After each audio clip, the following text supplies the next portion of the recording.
Nakakalungkot dahil binigyan ho kayo ng pribileyo mag-distribute ng tubig, pero ginagansyo niyo naman po ang publiko.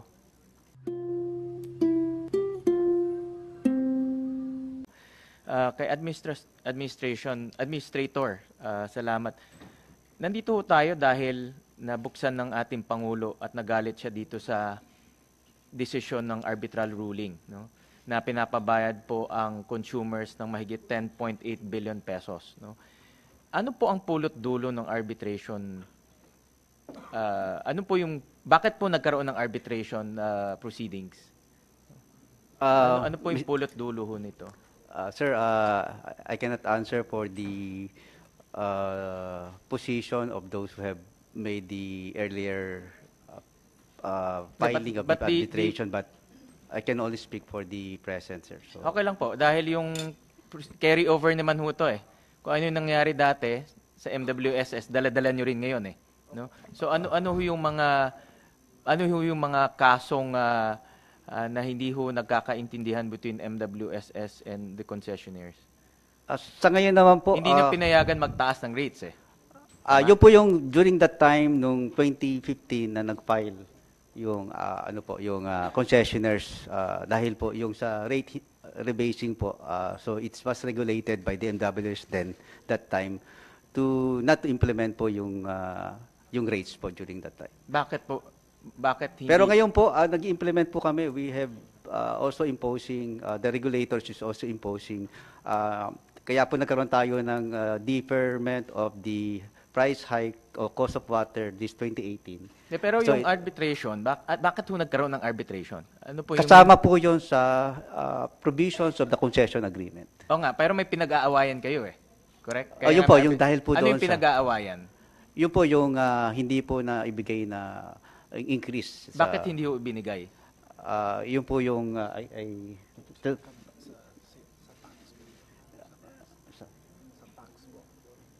related po yun sa tax ng concessionaire po. So, nakita ko sa mga news report, hindi ho binigay yung rate dahil ipinapasa po ng concessionaires yung corporate income tax sa mga consumers.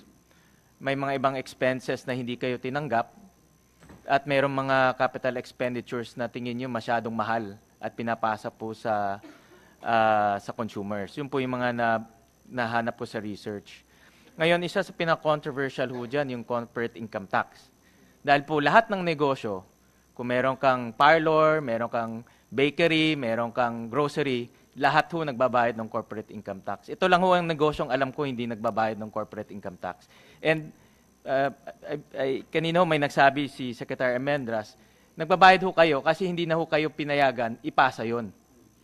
No? But even before, hindi ho kayo nagbabayad, kaya nga hindi ho sila nag-agree. Madam Chair, with your permission. Sir, from the time our income tax holiday expired, we have paid income taxes. We have paid income taxes, we have paid all the VAT, everything po. Yeah, but from the onset, from the time nagpermahan po ng concession agreement, nagbabayad ba kayo ng corporate income tax? Yes. So ano pinag-aawayan? Hindi ho pason. Dati ho, hindi ho pason to ang, di ba ho, naglagay kami ng kapital po. Di ba? Kasi, imbis na uutang kami naglagay ng kapital. So, there is a reimbursement. Isa sa uli. So, part of the fee to pay that po is, in calculating the appropriate reimbursement, kasama po yung taxes para di ba ho, babayaran kami sa pinasok namin ng pera. And the payment comes from the collection.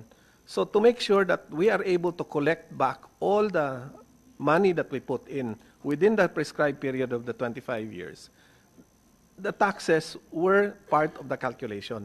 They did, hindi pinayagan, tinanggal ho nila yon. So, our expenses was not duly recognized. So, parang nalugi ho kami to the tune of billions, a lot more than 7 billion, sir. So, we have always paid taxes. Madam Chair, we have, from the time nag-expire yung concession ng tax holiday namin po, nagbabayad po kami ng taxes every year. Lahat po ng taxes we pay po. Based on our research, yung corporate income tax pinapaso nyo po sa consumers. Yung po yung pinag-aawayan eh. It's not really pinapasa ho. It's part of the formula to calculate. Whatever the terminology. Yes, okay po. pinapasa nyo ho yun, no? Paikot-ikot lang ho tayo, pinapasa nyo ho yun, no? O, pinapasok nyo lang doon, tinatago nyo somewhere, nahuli ho kayo, pinapasok. In short, pinapasa nyo ho yun. No? Yes, sir. It's as per agreement, as per the contract, it is part of the... Hindi po namin tinatago yon dahil nga... Correct nga ho. Kaya nga, ito lang ang negosyo na alam ko na hindi ho nagbabayad ng corporate income tax. No? Kahit na bakery ho, kahit na salon, nagbabayad ho yan ng corporate income tax. Kaya ho tayo nag-aaway eh. Kaya ang gobyerno at ang concessionaire ho nag-aaway dahil hindi ho nga nagbabayad ng corporate income tax. Ngayon, dito po sa presentation ho ni Dr. Lazaro, dun sa rate adjustments, can we flash that? In section 9.4 of the concession agreement, nakita ko ho dito na part doon sa na kasama ho dito sa concession agreement is business taxes. No? Tama po ba? Tama po. Dito sa sa concession agreement, aside from the capital expenditure, pinayagan po ng concession agreement na ipasa yung business taxes. Tama po. Ngayon, kanina ho, Dr. Lazaro, can we flash that rate adjustment? Nasa dulo ho yan. Sa dulo. Binasa ko ho kasi yung Sige pa. makapal yung Apa. presentation. Sa dulo siya. Sige, malayo pa. Sige. Faster. Faster. Yeah, malapit na. Kapal to, parang... Lumampas na. Before.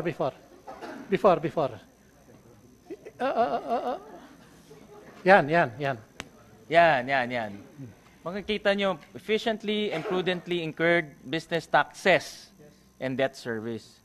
Ngayon, nasabi nyo ho kanina na during those times, you availed services of experts, no? Accra Law, Cleary, Gottlieb Law, DOJ, OGCC, pati Presidential Legal Council. Sa dami po ng abogado, bakit ho nakalusot ho to?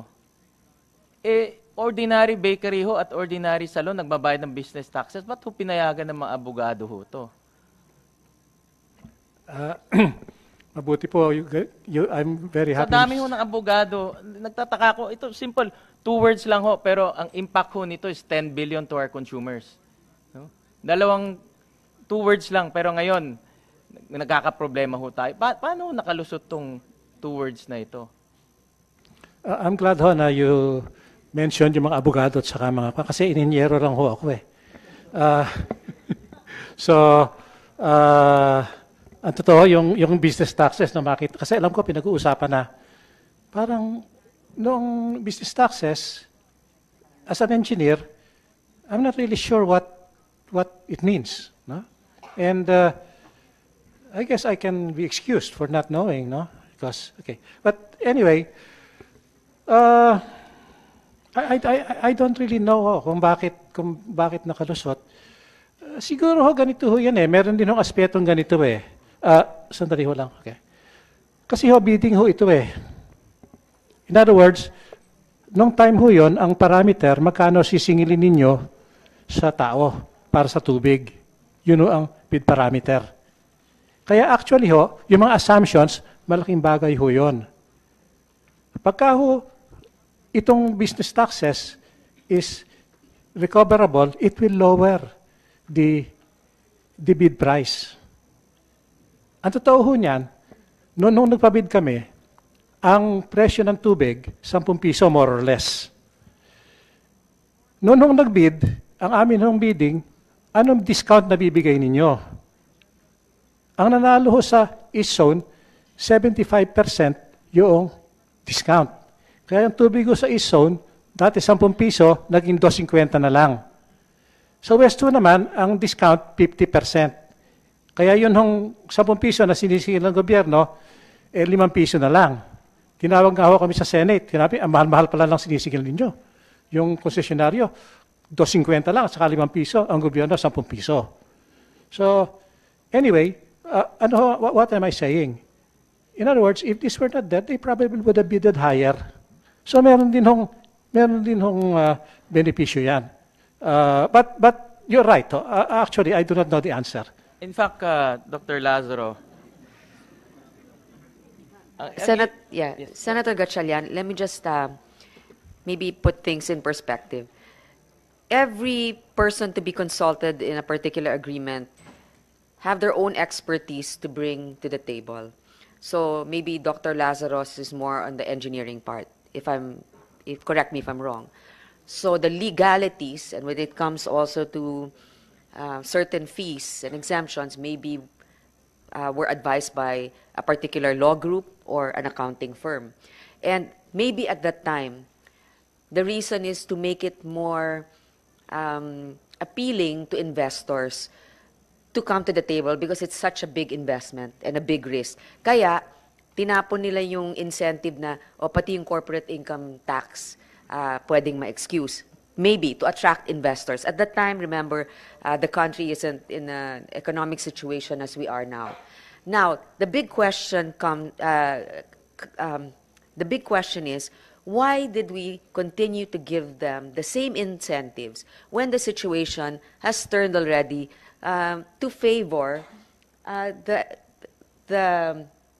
what do you call this? The status, the economic status of the country. Maybe yung 2012, sino yung mga pumayag na mag-extend yan with the same incentives to them, even if fiscally the Philippines is in a healthier position. We could have negotiated for something more advantageous. So sino yon ng 2012? Sino yung dating chief ng MWSS? Natatandaan ba natin kung sino yung dating chief at kung sino yung dating chief CEO ba? Ma'am, the extension I think was in 2009. Administrator Aliado was the the one who administrator signed. then. Yes. Administrator. So 2009 pala. Okay.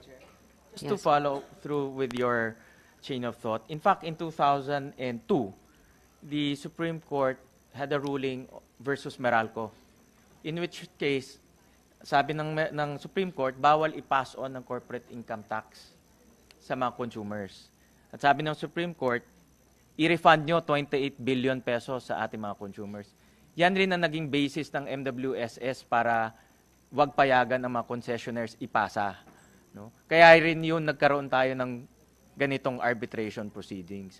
But my point of the matter, Madam Chair, is even ng Korte Suprema ang sabi, bawal ipasa. Pero sa dami ng abogado, na isaksak pa itong business taxes provision dito ho sa kontrata. Kaya ang nasa isip ko, baka merong last minute na nagsaksak dyan. Kasi halos wala nang binabayaran. Capital expenditures, papasa. Utang, ipapasa. Corporate income tax, ipapasa.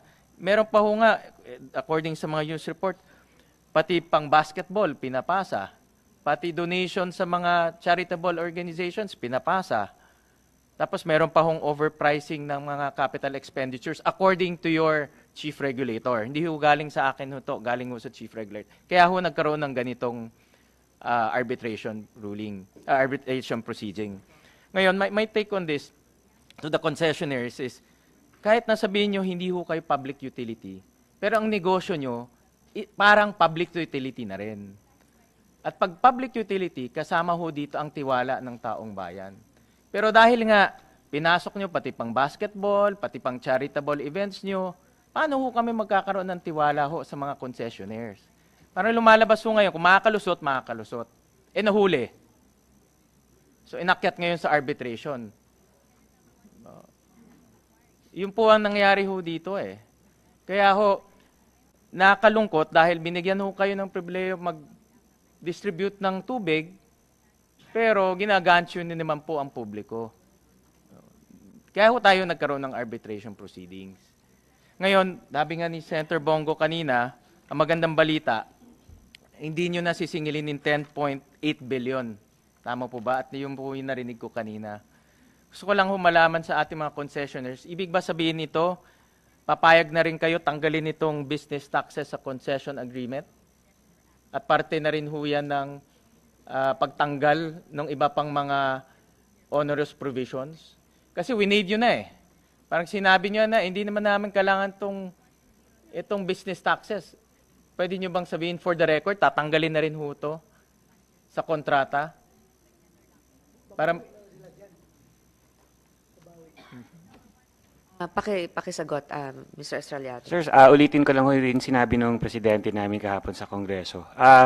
Willing ho kaming to sit down with MWSS at pag-aralan lahat ho ng terms na the government finds objectionable dito sa concession agreement, including ho yung provision sa recoverability ng taxes. Ang hinihiling lang ho namin is mabigyan pa rin ng karampatang return doon sa mga investments ng ating mga shareholders. Problema yung return, pero let's be clear, in business taxes, yung pang basketball nyo, pang art, meron ba ako nakita mga iba-ibang mga gastusin na wala namang kinalaman. Basketball, wala namang kinalaman sa distribution ng tubig. Tama ho. Ngayon pa lang ho, actually, dalawa yan. Kami mismo, mga donations ho, mga sports events, hindi na ho namin yan sinasali. Nilalagay nyo kasi doon, Maynila donates, pero si Juan de la Cruz nagbabayad. Hindi ho, tinatanggal ho yan. Unang-una, 2 beses. Una kami nagtatanggal kasi sinasubmit ho namin sa regulatory office yung expenses for recovery. So bukod doon, sila din sinasala din nila. So baka may makakita pa sila na hindi pa namin itatanggal. Nagtatanggal din ho sila. Ang nangyari ho kasi, sir, nahuli. Nahuli ng chief regulator. Kaya nagkaroon tayo ng ganitong gulo. Yun po ang nangyari. Ang sinasabi ko lang, na-violate ang public trust in my view. Because binigyan kayo ng pribileyo para mag-distribute. Maybe legally hindi kayo public utility because of your concession agreement, but you're acting like a public utility. And that's what I want. Gusto ho namin malaman na yung pag-waive nyo ba, ibig sabihin tanggalin nyo rin itong business taxes. Sa akin, tingin ko dapat tanggalin. Kasi waive nyo na rin eh. Ibig sabihin, hindi nyo na rin kailangan, sumang-ayon kayo na hindi nyo kailangan.